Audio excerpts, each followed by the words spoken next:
Hello out there, and welcome to another edition of Bolts Breakdown. Brian Burns, Jay Recher here with you. I feel like we haven't been here in a while, man. Long time, it has been a while. Obviously, follow us on all social media platforms. B Burns NHL, Jay Recher here with you. We'll break down the Lightning's matchup with the Pittsburgh Penguins tonight. The Bolts' first game after the break. But let's look back at All Star Weekend, Burnsy. I thought it was a pretty good showing from the Lightning, and maybe not so much on Saturday for the All Star game. I think it's almost a blessing in disguise for the Bolts. It's like, all right, get your one game, get the heck out of there. Stammer, go eat tacos with Erik Karlsson and be on your merry way. But you know, it was cool to see the skills competition on Friday night. I thought Vasilevsky did really well for himself. I know Stammer's probably kicking himself because he had a chance to beat Lundqvist and seal the deal for Vazzy. But, I mean, you got to look at Vasilevsky and even Stamkos with the goal in the All-Star Weekend. I know Kuch struggled a little bit, but another fine showing for the Tampa Bay Lightning in All-Star Weekend. Yeah, I mean, I thought Stamkos had probably the highlight of the All-Star game with that ridiculous goal that he scored. And you don't really see that from Steven Stamkos that much. At least we haven't in quite some time, so it's good to see that he still has that, the old wily veteran has his bag of tricks that he can pull out. That was him. He called you that, not me. But, yeah, I mean. I feel like we're sitting low. Yeah, it is a little low. You're taller than me, right? Yeah. Much taller. So let's see a little bit taller. We can adjust our posture. Yeah, I slouch. We're slouchers. There we go. I know somebody's going to be like, you guys suck at positioning yourself. But yeah, it was cool to see Stammer do that and show some skills there. Yeah. I mean, he wasn't able to beat Lundqvist in the skills competition, but he did end up doing it on Saturday. I get so confused because they moved the whole thing to Friday and Saturday, so it's locked in my brain. Skills Saturday, game Sunday. Really late, especially Friday night. I thought it felt like it was taking forever to get the skills competition going. It was like an hour preview, and then like it was 20 minutes late getting started, and then like 5 minutes of action. Then we go to commercial break for another 10 minutes. It was a little drawn out. It didn't really feel that way when it was in Tampa. Everything felt kind of seamless, flying by. I don't even really remember the skills competition last year. Everything happened so fast, and I just remember being downstairs and trying to get on the in line because I wanted to talk to Brian Boyle. That was the one, and we were able to get online to be able to talk to him first. It was just so unbelievable, but. I thought San Jose did a pretty good job. I mean, we set a high bar here in Tampa Bay, and everybody out there, thank you so much for, going last year to be the Thunder, and also for all the people that have been kind of keeping track of all the Lightning stuff in the off week. I know it's been tough on Lightning Power Play, which I have my show, and I'm sure you've been on there. You've been on my show before, Light the Lamp. Mm-hmm. But, we've been just like, hey, what do you do for Lightning fans? It's like, I go to Lightning Power Play, read Burnsy's story on lightning.com. Great story on the equipment, guys. Let's give everybody a sneak peek of where they can find that and what the story entailed. Yeah, TampaBayLightning.com during the last road trip. I think it was the last road trip. They went to Buffalo, Brooklyn, and Dallas. Got a little behind-the-scenes action. Got to hang out with the equipment guys for a little bit once we landed in Buffalo instead of going to the hotel on the team bus like I usually do. Went in the truck with the guys with all the equipment. We went to the arena, unloaded, saw how everything gets put in the locker rooms, how those guys get the Lightning players and coaching staff ready to go the next day. Got a taste of the long hours that those guys work. They're usually up at like 7, 8 in the morning at the arena. Stay at the arena all day, getting guys ready to go. Then we had a back-to-back. We played Buffalo, and then remember we played the Islanders in Brooklyn that next night. So going from Buffalo, unloading everything, then loading it, packing it all back up, getting it out of Buffalo, landing in Brooklyn at like 12 at night, going all the way to Brooklyn to the Barclays Center to unload again, get everything set up in another place, finishing up around 2:30 or so in the morning. I mean, that's a long day. Yeah, it is. You think about from like 7 in the morning till 2:30 the next morning. And then those guys got up again that next day at like 8 o'clock to go to the arena and another full day. So really just got a good behind the scenes. At Buffalo, I was able to stand kind of right behind the bench for pretty much the duration of the game and just see what those guys do during the game, like how they get sticks to guys when one breaks, how they change out gloves constantly, how they're changing skate blades on the bench. It was a really cool experience for me to get to see that kind of behind the scenes look at what those guys do, and wrote a story about it. It ended up like I'm writing it in different sections, and then I look when I'm finished, or I think I'm finished. I'm like, damn, I've got 6.5 pages here of stuff written. So I was like, we should break this up maybe into 3 different parts so I don't overload everybody with one story. But I felt it turned out pretty good. Yeah. I was happy with how it turned out. I hope I did the boys justice. And, go check it out, TampaBayLightning.com. Check it out. One of the best writers in the Bay Area, Bryan Burns. I'm not just saying that because he's standing there. I'm saying that because he puts words together well. As always, we want to hear from you on Bolts Breakdown. Let us know, just like Dana Andres, always tuning in.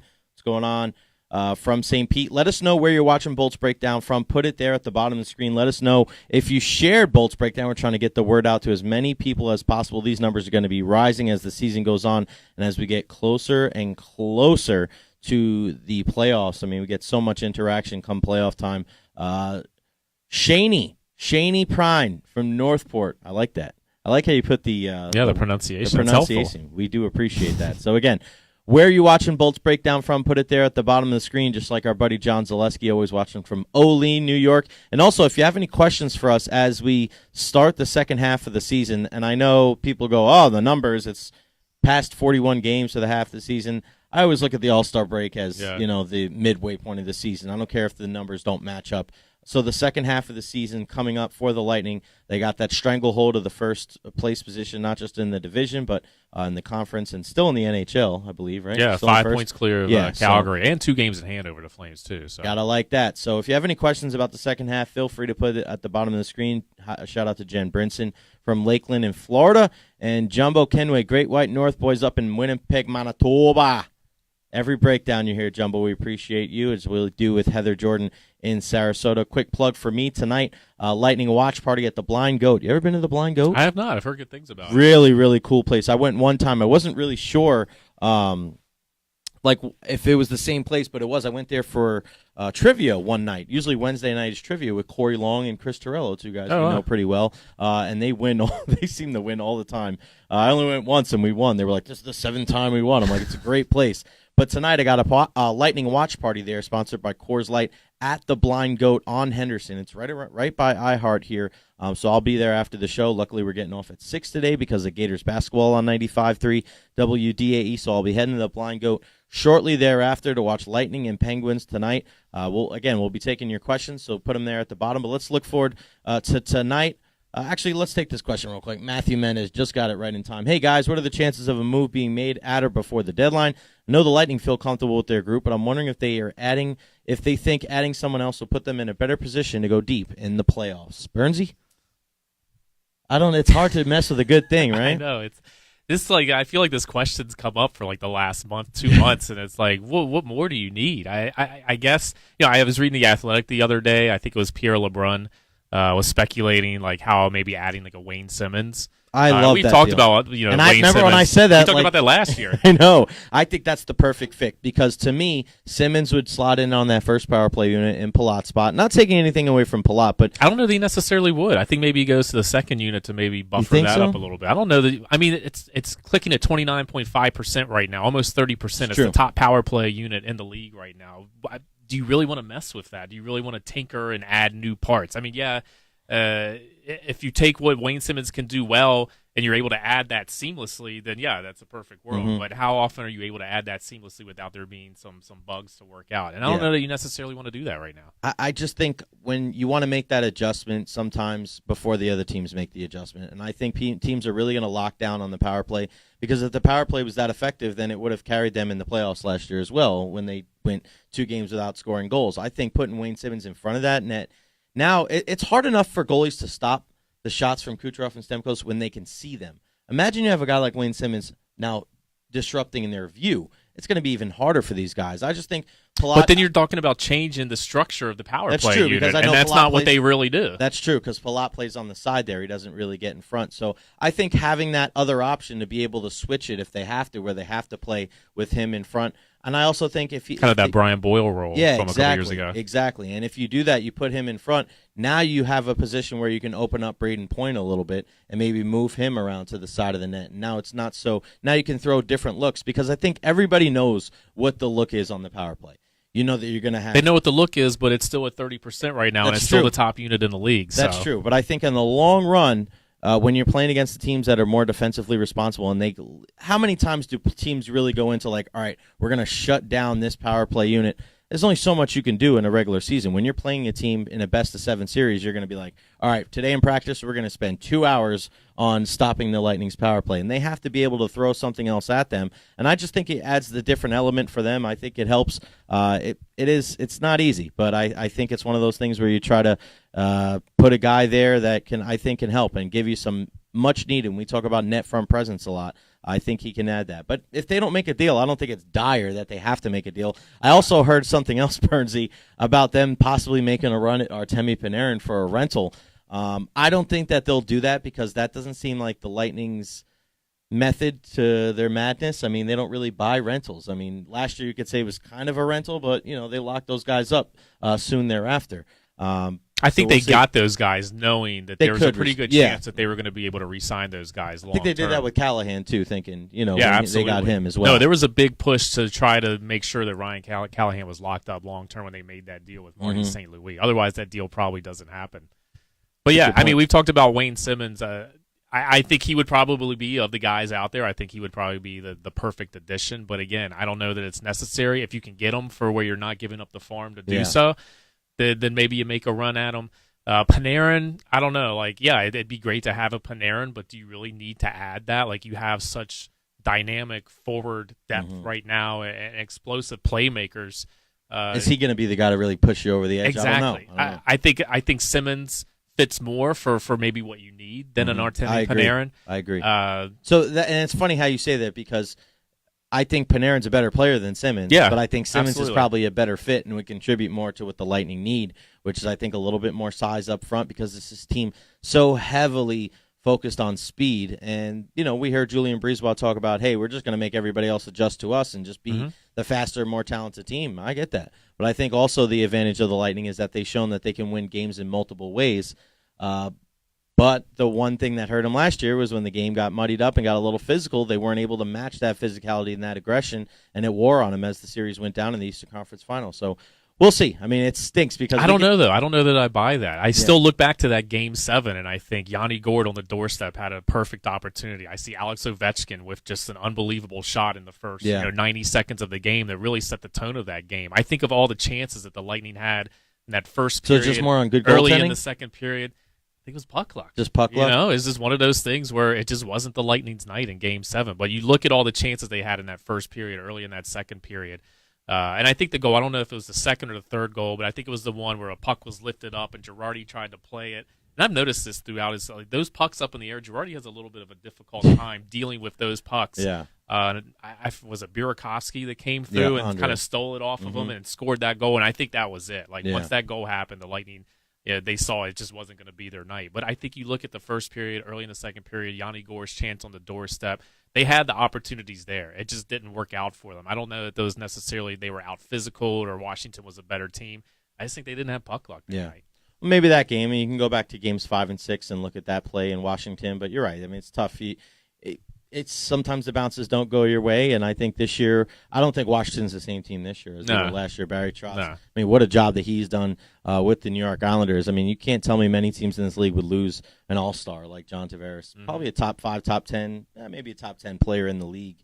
He's just all around and be in first place in the Metropolitan Division, or at least jockeying for position. I mean, it's incredible, and Barry Trotz, as much as we'd love to see John Cooper, I mean, it's hard to deny that Barry Trotz is probably going to win the Jack Adams for Coach of the Year this year. Yeah, it'll probably come down to what these teams do in the playoffs. I think too, and I think can the Islanders sustain what they've been able to do here? Because they were kind of middling along there for a while, and it's really in this last month or so that they've really started to pick it up, and now they're at the top of the Metropolitan Division. So can they sustain that pace? Where are they going to be at the end of the year? I think a lot of that will dictate that Jack Adams award. Richard Croker wants to know Pointer's future with the Bolts, free agent. Yeah, he's a free agent after the season. But he's gone. He's out of here. Get used to it, Tampa Bay fan. He's gone. Just enjoy him for these last couple months or so. He's gone. I mean, seriously, we talk about this every time. Braden Point is going to get locked up. Yeah, don't worry about it. If it's a bridge deal, if it's a long-term deal, I think the Lightning would probably, just looking at their MO, they'd like to go long-term just so they know what that cost certainty is going to be, 7-8 years down the road. And that's part of the reason why they got Yanni Gourde signed. Absolutely. Get him signed earlier this year and kind of have an idea of they know what money they have. Exactly. So, and I also think, and Burns, I want to get your opinion on this as well.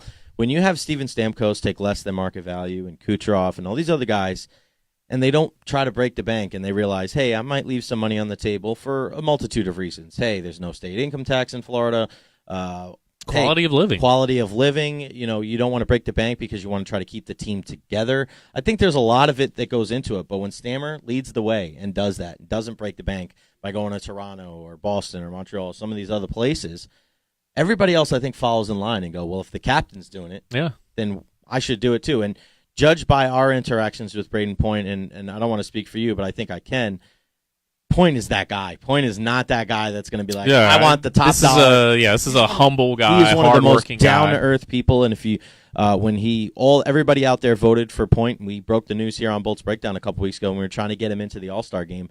I recorded a video, and I had him, not had him, but he wanted to thank the fans, so he did that and thanked everybody for voting. And he's just a loyal and this is a guy. In his interviews, he wears like a baggy oversort where the neck hole is like looks like it's been ripped in three different areas, like stretched. He doesn't look like a way. professional athlete. He doesn't really care about or at least to me, it doesn't seem like he cares about having flashy things or being like, And he's always so nice. Like, even after rough games, he always answers the questions with the utmost respect. He treats everybody with respect. He's a nice dude. I just, I'd be very surprised if he's like, I'm not playing for anything less than $10 million or something crazy like that. Absolutely. He knows that being part of this team is something special. That's the vibe I get from him, and I wouldn't worry about it. There's so many things to worry about. You could worry about the trade deadline. We get that. We could worry about the team not performing up to its capability come playoff time, but I don't think one thing you can worry about is Braden Point being on this team next year and for many years to come. Brian Burns, beat writer for TampaBayLightning.com. Jay Recher, 95.3 WDAE. Let's look forward to tonight's game. Burnsy, the Lightning playing, I don't know if you consider them necessarily a rival. I guess you can. I mean, they played in the Eastern Conference Final. It's always fun to see the Lightning and the Pens match up, but 3 keys to victory for the Bolts tonight against the team in Pittsburgh with a pretty bad performance Monday night against the Devils, where Sidney Crosby came out and said, we just got outworked. Brian Boyle with the shorthanded goal, a friend of ours, and just pretty crazy to see a team that has that Stanley Cup pedigree and still has Matt Murray and still has Letang and Malkin and Crosby and Kessel and Gensel and all those guys not have that kind of effort coming out of the All-Star break. I anticipate them being at home tomorrow night against the Lightning and ratcheting up their game and being ready for the Bolts. Yeah, and that's kind of my first point, or first key, is that the Lightning need to survive early in this game. Good point. Because I think that you come off a long break like the Lightning have, and they've had 2 days, and they did kind of like a little mini camp in those 2 practice sessions to get back into it. But it's going to take a little bit, a few shifts, hopefully not a whole first period, for them to get back into the flow of how they were playing before the break. And then you look at Pittsburgh, like you said, they had a bad performance on Monday, but they have that game under their belt, so they should be, ready to go. And they have a little bit of a bad taste in their mouth from that game on Monday, so they're probably looking to come out and play a little bit better in front of their fans. So for me, the Lightning just kind of need to survive that first, couple 5-10 minutes of the game where maybe their play is a little bit uneven. Try to get out of that, just 0-0 if they can, and then once they get their legs underneath them, they remember what it's like to play the good hockey that we've seen them play. Then they can get into the game. Number 2 for me, power play success for the Tampa Bay Lightning. We saw it the last time they played this team in Pittsburgh. 4 power play goals for the Lightning. It was a 4-3 victory. If you remember, Braden Point had that was when he had 3, right? That natural hat trick, 3 goals in a 91-second span in between the first and the second period. And I know there were some 5-on-3s in there that helped them pile up those numbers. But when you score 4 power play goals on a team, that's having a pretty good night. So Pittsburgh doesn't give up a lot of penalties, so when the Lightning do get a power play, they need to take advantage like they did that last time they played Pittsburgh. I did read an article, though, yesterday morning about Mike Sullivan addressing that with his team, that they've given up, maybe not penalties, but they've given up a lot of shorthanded goals this year. Brian Boyle is one of those guys that scored Monday night against them, and I know that was something that Mike Sullivan had to address either that night or the day after. So I'm sure, Burnsy, I'm going to go check the notes after Bolts Breakdown today and how many they've given up. And we'll definitely talk about that in our next Bolts Breakdown on Friday when they play the Islanders and see if the Lightning can take advantage. If they do go shorthanded, I mean, this is one of the better power play units in the league, so keep an eye out for a guy like maybe Tony Cirelli tonight or jump out, maybe a Paquette. He's been sitting on 3. He had 3 shorthanded goals. He got those pretty early, and now he's been sitting on those 3. So maybe he's due. That's my pick. That's my one to watch. Shorthanded goal. That's your pick. Shorthanded goal. Anthony Cirelli. Yeah, if that happens, going to the casino tonight. I'm meeting Burnsy. Me and my girl are going to meet Burnsy and his wife. We're going to the casino. Yeah, what's the Council Oaks Steakhouse over there? Well, that's right. Dinner's on you. That's right. All right. Let's do it. And your third pick? Third key is no 11 late shorties. Thanks, Brandon. Boozer, you the man. Is that Boozer or Besser? Boozer? Besser? No, Boozer. Oh, Boozer. I thought there was an E in there. Third key for me, no late comebacks. And this is just, I was looking at Pittsburgh's record. They are 21-0-1 when leading after 2 periods of play. I haven't lost in regulation when leading after 2 periods. So for me, it shows that this is a team that once they have a lead, they're pretty tough to come back on. So you want to come into that second period or into that second intermission at least tied or in the or ahead. Well, we can't even talk about it. We've been off for a while too. We have. We're getting back into it ourselves. So just don't go into that second intermission down a goal or 2 or 3, and should have a pretty good chance of winning this game. Yeah, for sure. My one to watch has to be Sidney Crosby. I mean, not so much for the fact that he's the best player on the team and probably arguably the best player of this generation, but when you come out and say what he did after the game and talking about team didn't work hard, you're going to come out the next game and try to lead by example, and that's exactly what I see 87 doing tonight for the Penguins. I wouldn't be surprised because, at times he gets a little chippy and tries to, dirty up the game a little bit, and that's part of the reason why people don't like Crosby as much. Another reason is because he's been so darn successful. Dan Andres is the best diver, too. I wouldn't be surprised if he tries to lead the charge in some way, whether it's scoring, whether it's kind of getting in people's faces or whitewashing somebody or just doing something. So just keep an eye on Crosby tonight and his antics and see how that affects the game. We'll give you our Super Bowl pick on Friday. Jen Brinson, so happy our boys are back. It's been depressing with no hockey. I got that. Any other questions, feel free to hit us up here at the bottom of the screen. Remember, let us know where you're watching Bolts Breakdown from and share this on your Facebook. Interesting side note, my first road trip when I was with the Lightning was starting in Washington, then we went to Pittsburgh, and it was during, remember the mumps scare? Oh, yeah. That was the 2014-15 season. That was the mumps scare, and then Sidney Crosby, he came to, we went and had a practice in Pittsburgh, and then later the Penguins practice, and he comes in and he has like a softball hanging off his throat, and they're like, no, it's not mumps, it's something else. And then later that day, it was mumps. He's going to be out, and we're like, crap, we were just in the I'm holding my breath going through the locker room area thinking maybe this will help prevent me from getting mumps. Did it work? Well, yeah, I didn't get mumps. Later in Philadelphia, though, the next game, it was super cold in the press box, and I felt like, man, I'm getting sick. And Griezmann's like, oh, maybe you got the mumps. And I thought maybe I did get mumps. Interesting story, Tommy Mulligan, our trainer, did get mumps from that. Oh, trip. No. Had to come home early because of that one. So, how do you treat mumps? I don't know. I think maybe they just quarantine you for a little bit. Hey, I don't know how that works. Hey, stay in this room and enjoy it. Not a fan. Well, you're not. So thanks, Pittsburgh, for giving us the mumps. Thanks, Pittsburgh. Awesome, Dana. Always thank you so much for sharing on Thunder Nation and Hockey Peeps. We gotta go check those guys out. Make sure they're watching Bolts Breakdown. Brian Burns, beat writer for TampaBayLightning.com. Make sure you follow him on Twitter at BBurnsNHL. You can follow the team at TB Lightning. Go to TampaBayLightning.com for all the best news and notes, including that story on the fellas and the training staff and the equipment guys.